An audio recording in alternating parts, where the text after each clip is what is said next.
play the same chord progression in the key of E.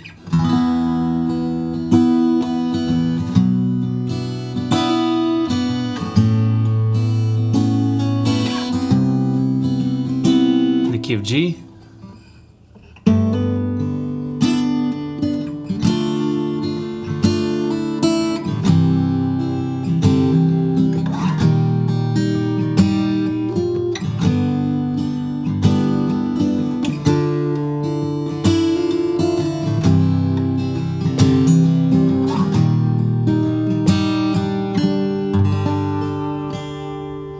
Super beautiful chord progression. Now I want to give you two ways that you can think about the music theory inside this chord progression. Okay.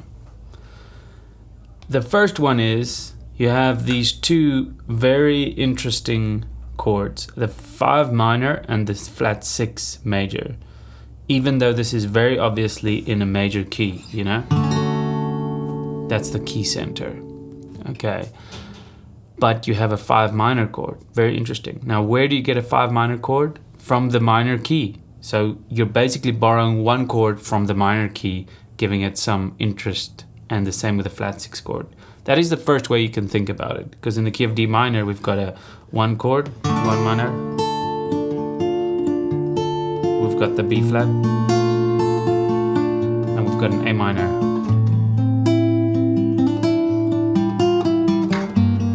We've also got a 4 minor chord.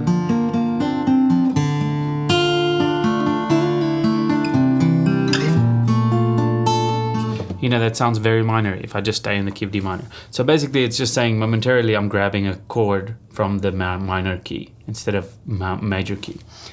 That's one way to think of it. The other way to think of it is to go a little bit deeper into the chord and to see, okay, why does an A minor chord work to G instead of a normal D, a normal A? Like,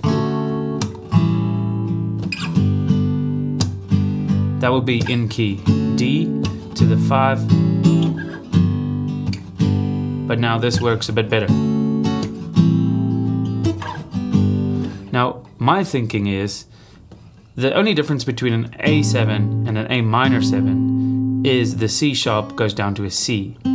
And C is closer to B than C sharp. And that means it's pulling a little bit stronger towards the G chord. So listen, especially if I have D major 7, I already have a C sharp here. So I'm then taking this note down to a C.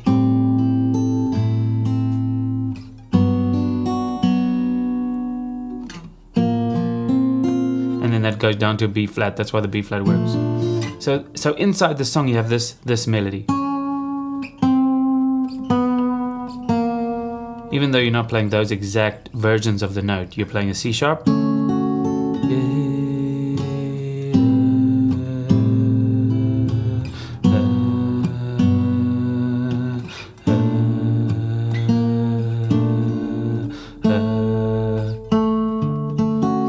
then that resolves back to the D major 7, which has an A inside of it.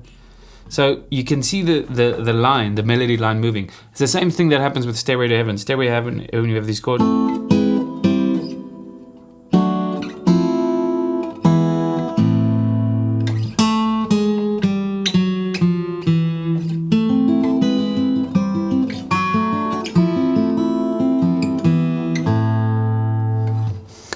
Very amazing.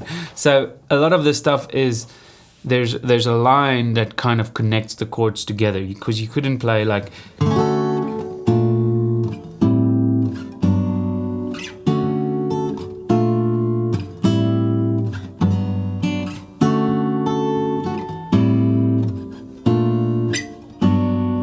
I mean, if you just switch those two around, it doesn't work that well. You know, so that's kind of the thing of thinking of the individual notes within the chord and thinking, how can I get it closer to lead a bit more into the next chord? That's one way of thinking about it. Okay, anyway, that's my take. Cheers, guys.